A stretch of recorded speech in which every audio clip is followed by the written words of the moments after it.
Hello, I'm Mary Ruberry with Revelate, and I am here today to talk about ego.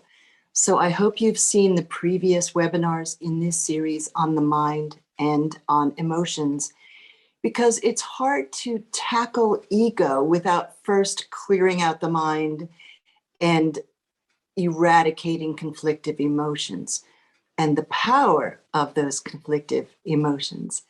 So a little bit about me. First of all, I am a wellness coach, a certified life coach. I also teach, I mentor one-on-one with clients, and also companies hire me to present wellness seminars to their employees, which is a win-win for all.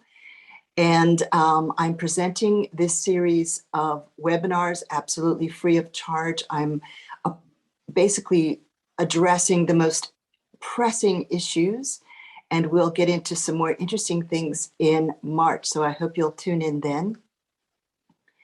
So in this series, I've talked about how do we participate consciously in birthing new earth, and given you some techniques using the mind, balancing, clearing, training the mind to keep it open and clear, and then talking about emotions and some of their more destructive aspects, as well as recognizing that they're a superpower and who is going to be in control, the emotions or you. So a lot of problems arise as a result of belief systems, and I've talked about this quite a bit.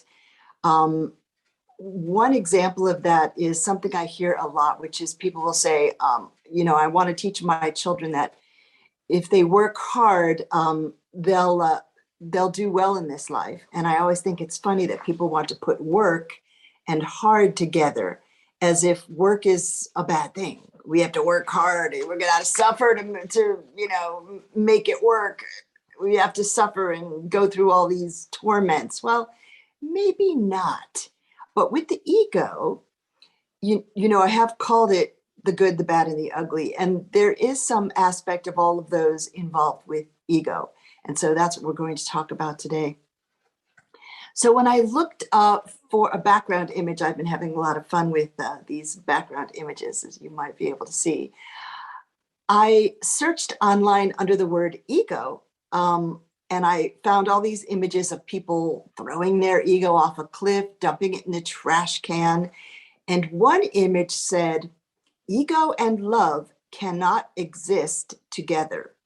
Well, I'm here to refute that statement because, of course, we are loveful beings. That is our natural, that's our nature, is being love. And we have ego. That's part of what we are. So it's really important to understand ego, how to balance it, how to use it effectively to achieve our goals.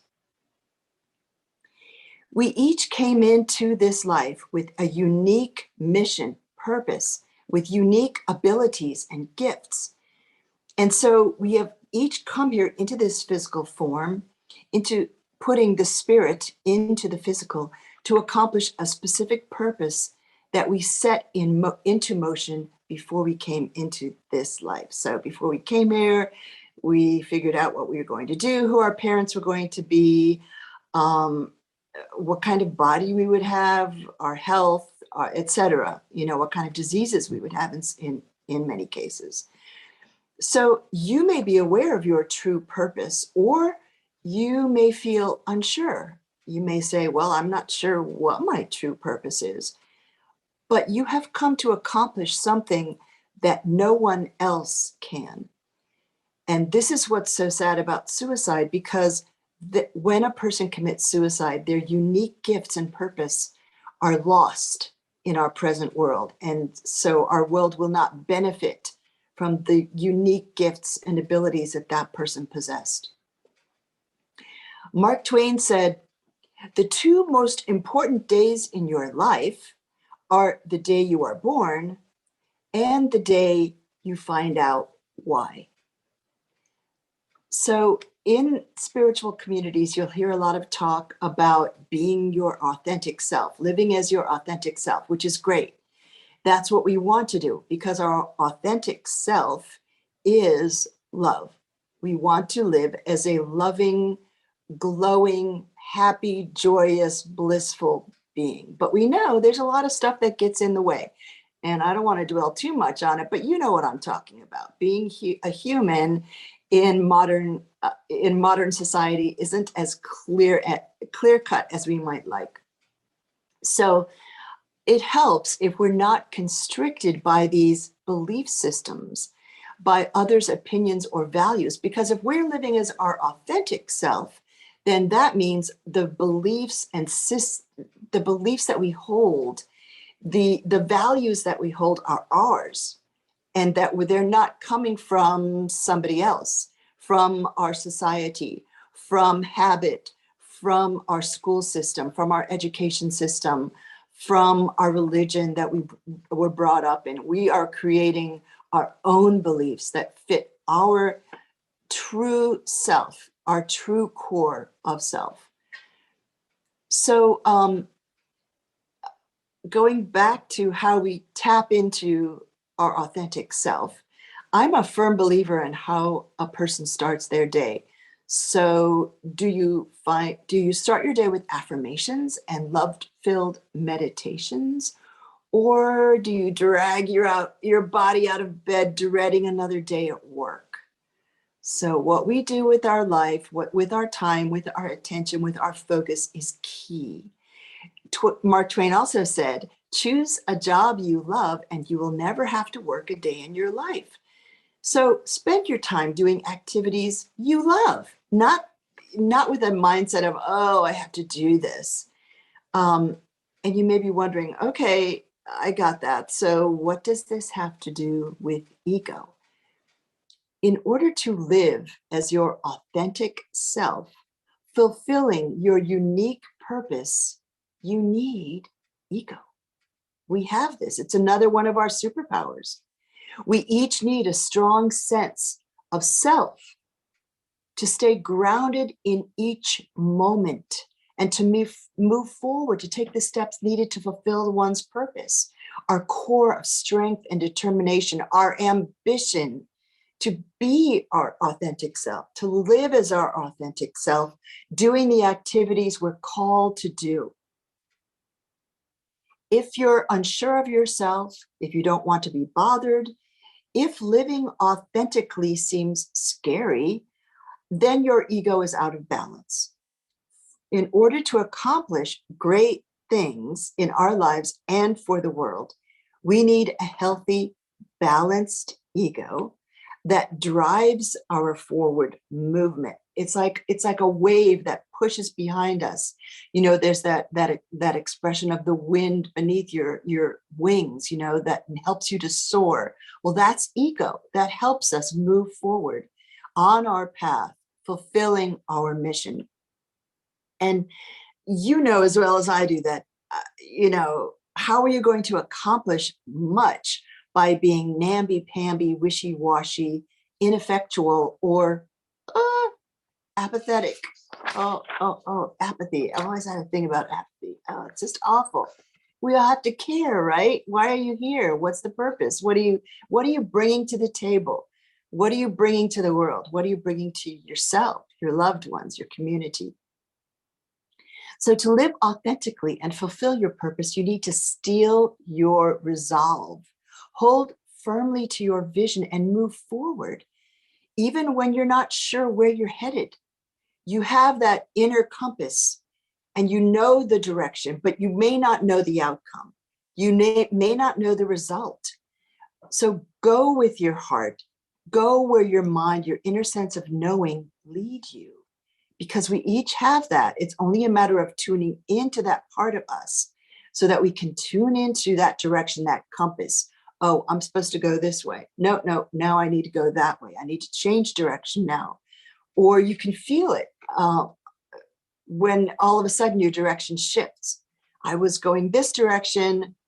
You wake up one day and everything looks different. And now you're headed in a different way. So if we are authentic and if we are living as our authentic selves, we can't go wrong. Of course, there are still challenges that arise. The devil truly is in the detail. Similar to emotions, ego, as I said, is a superpower. It's powerful. We know that. We've all felt it. We've all felt when our ego rises up and with its ugly, beautiful, whatever head, that it just comes up with that great power. We know it's a powerful part of ourselves. And so we don't want to shove it in a corner, tamp it down, label it as bad, because it's me. It's part of each one of us. So you need to manage your ego, or it will rear its ugly head. And it may come when you don't expect it, when you're not being careful, you're not maintaining your love, you're not protecting your love. So, as I've also mentioned, I am a student of Buddhism, and I draw a lot on the Buddhist teachings and beliefs. I'm not a religious person, but I do want to achieve spiritually. I do have that spiritual ambition. I want to get ahead. I want to be liberated. I want to be enlightened. And so I study these teachings and take them into my heart and take them into my daily practice, which I want to share with you a bit, not to force anything upon you, but just to let you know that in their teachings, in Buddhist teachings, suffering is derived from ignorance, which is a lack of comprehension about how life and the sacred energies function. This state of ignorance leads us to grasp onto mindsets that are not in harmony with a state of love. Grasping onto these unhelpful belief systems bring us into samsara, or suffering.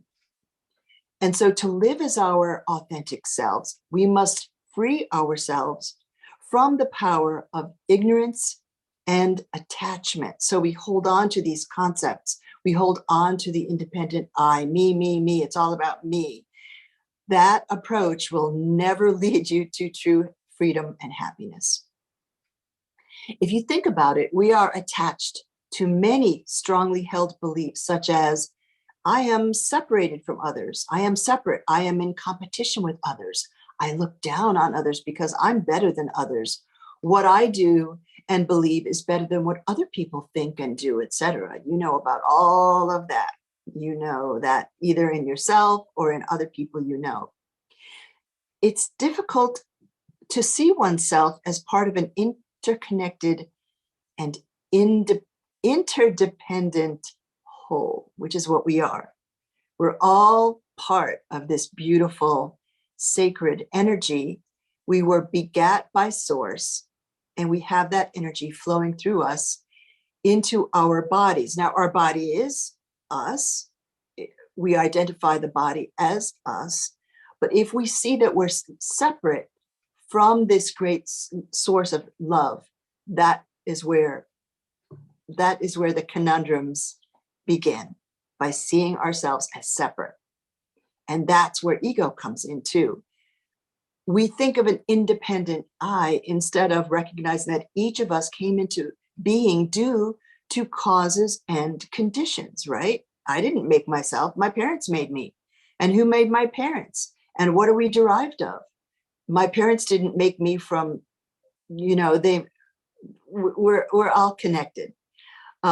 Our ancestors, right? We're connected to our ancestors. The DNA is handed down from generation to generation. And so it's helpful to recognize that we could not exist on our own without the help of those who grow and harvest food, make our clothing, build our homes, provide the infrastructure of modern life. I didn't make this computer. I didn't make the table I'm sitting next to. I didn't make the roof above my head. I didn't make these clothes. Other people did that. And so I recognize that when I eat my food, besides blessing it, I also think of all the places it came from and all the people involved with bringing this food for my nourishment. bringing that food to me, because especially today, food may travel all around the world before it reaches our kitchens. So I recognize that we are interdependent. The challenge lays in identifying myself as me while maintaining a state of emptiness, or what's called non-attachment. So when we say it's empty, it doesn't mean like a cup is empty. We mean that we are not attaching stuff. We're not attaching these conflictive emotions or these belief systems to anything. And that is not easy, but that is what we're trying to do. The less we think of an independent I, the more free we become. So we are part of an interconnected whole, but we may not feel that way. We may feel that it's incumbent on oneself to get ahead of others and be better or dominate in order to succeed, right? We all know that. People tend to focus on small matters. This impedes our mind, the workings of our mind, from seeing realities, because we're thinking about these little things. We're not seeing the ultimate truths. We're not filling ourselves with the clear light, with the light of love. And this keeps us from being happy and from being free, because these are basically encumbering us, that we are caught in this web of delusion, illusion, and we can tend to go around in these circles, these endless cycles, because we're following the same patterns and we don't free ourselves of them. When we attach to flimsy parts of life, strong emotions get triggered, causing unhappiness. The human ego gets hurt, and then a person is in pain or often in anger.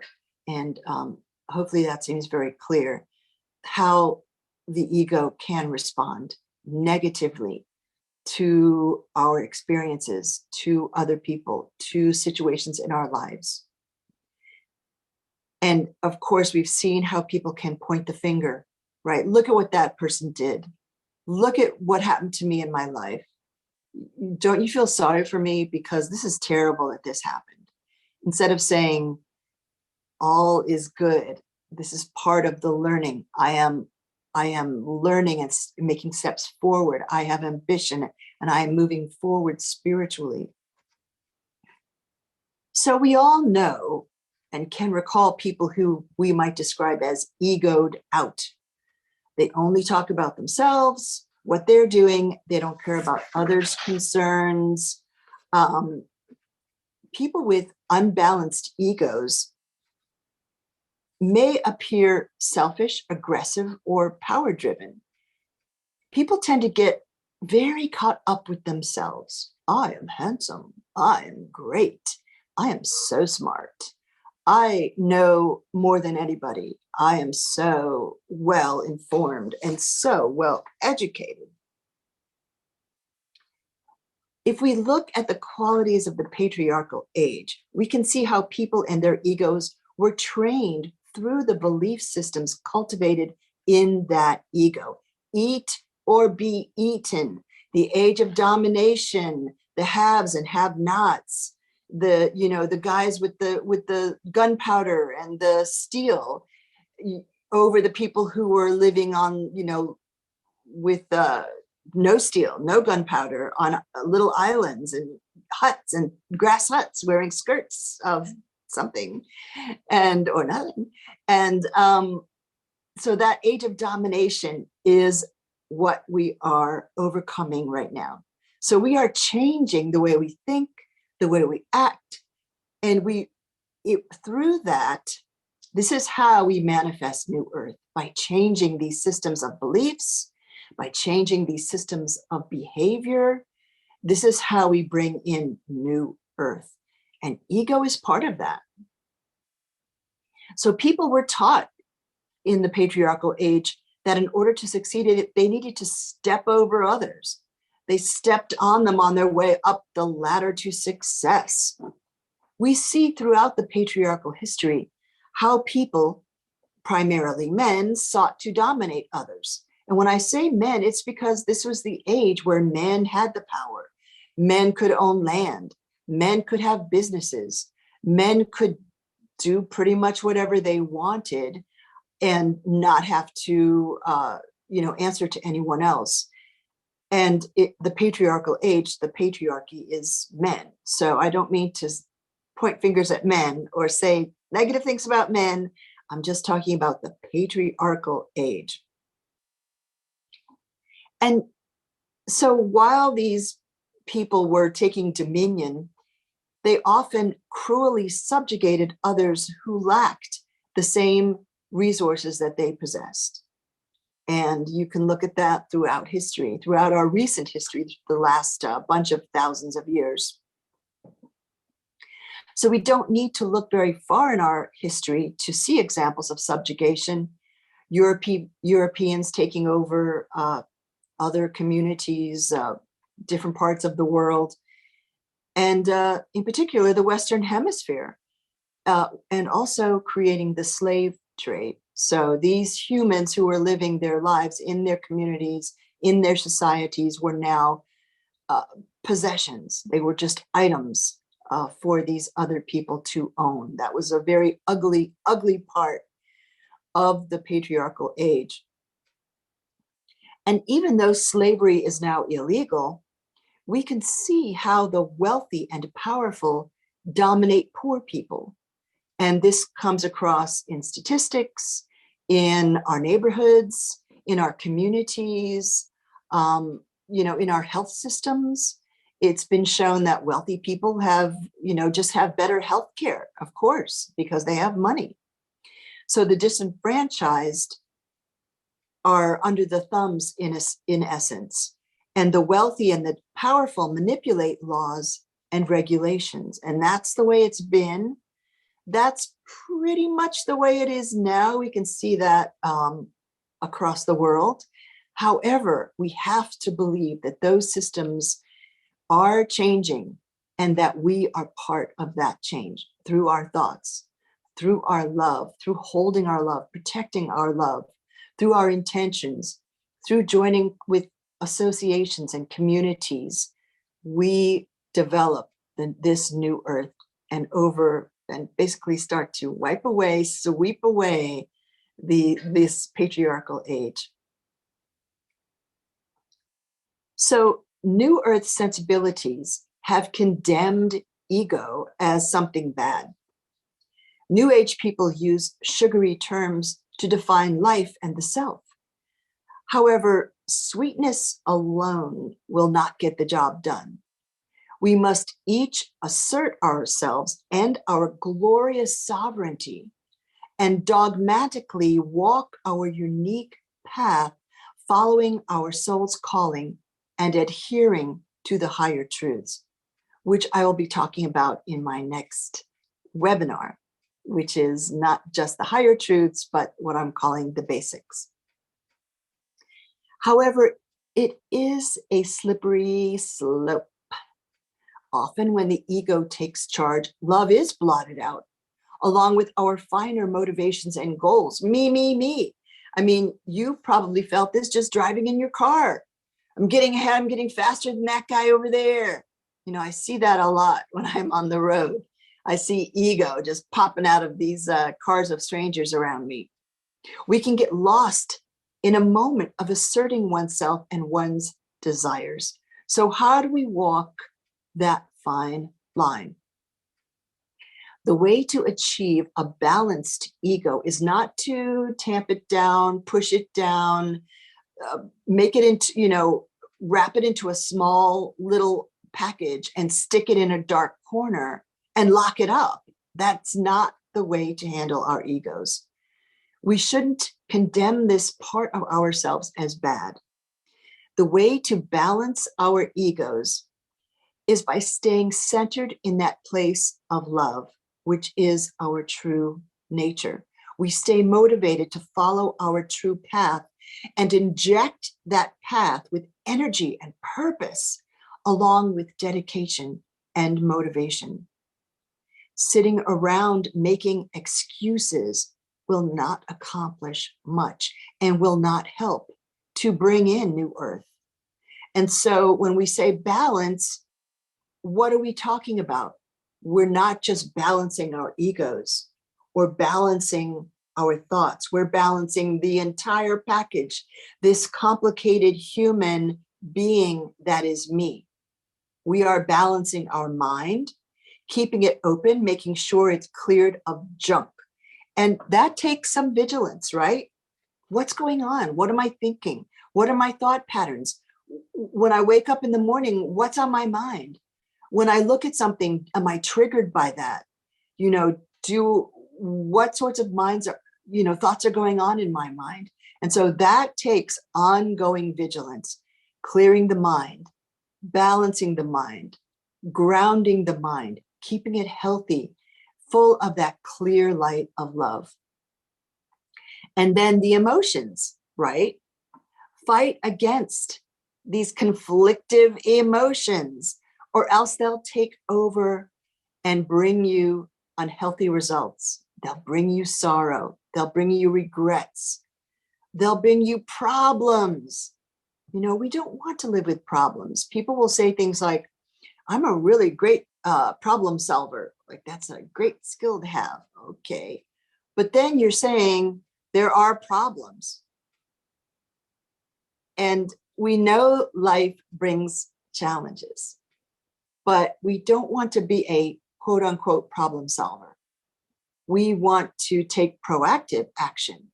We want to be a loveful being.